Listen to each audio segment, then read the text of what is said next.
қазан 2024 жылы маған Бауыржан Зәкиге, яғни Батыс Қазақстан облысы қоғамдық кеңестің мүшесі және антикордың еріксіне бірнеше жедел жәрдем жүргізушілер жолықты. Оның ішінде осы тұрған қасымдағы азамат.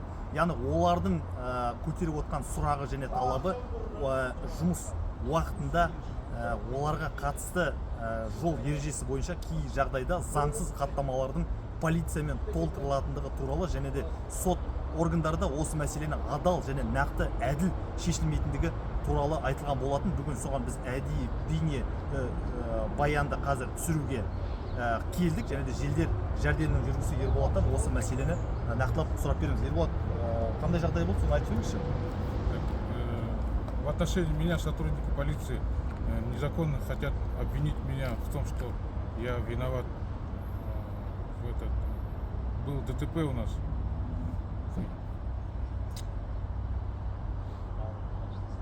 Почему незаконно? Потому что нам поступил вызов по первой категории. Человек упал с лестницы и потерял сознание. Мы выехали по адресу Азаттык 4, и я выезжал с включенным проблесковым и с звуковыми сигналами. И на второй дачной Т-образном перекрестке было ДТП. Я выехал на встречную полосу движения, убедившись, что никого нету. И в этот момент сотрудник полиции начал разворачивать налево, тоже не убедившись в безопасности движений, столкнулись. Протокол на кого был составлен? Протокол был составлен на меня, и я с этим протоколом не составлен, так как там составлял сотрудник полиции.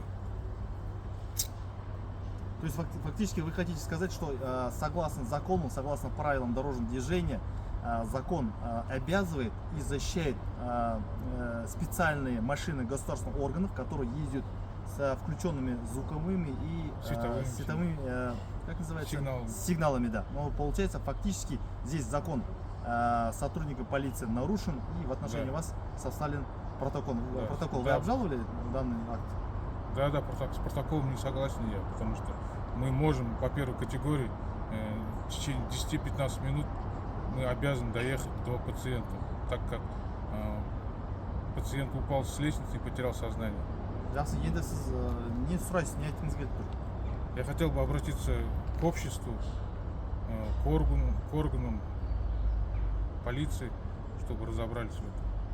Жақсы, енді біздің айтарымыз бұл прокуратура және сот органдарына осы мәселені өздерінің бақылауына алып, және де екі мемлекеттің меншігіндегі екі көліктің жол апатында түйісуіне байланысты, және де бұл жерде заң көмек беріп, заң міндетті түрде айрықша құқық беріп тұрған жедел жәрдемнің ауырып, оның ішінде ес-түсінен айырылып құлап жатқан азаматқа бара жатқан жедел жәрдемнің аварияға түскеннен кейін хаттаманы оған толтыру, бұл жерде ноусенс деп айтуға болады. Және де сіздер білмесеңіздер, осындай жағдайда жедел жәрдем қызылға өтеді, бағдаршамнан басқа да камераларға түседі. Оның барлығы да ерекше заңға байланысты олардың барлығы да жойылып отырады. Яғни олар заңға сол адамның өмірін немесе де денсаулығын аман алып қалу үшін, сақтап қалу үшін, жан сақтау үшін сондай арнайы оларға ерекше құқық берілген. Дегенмен де Орал қаласында бұл жағдай 26 қыркүйекте болды ма?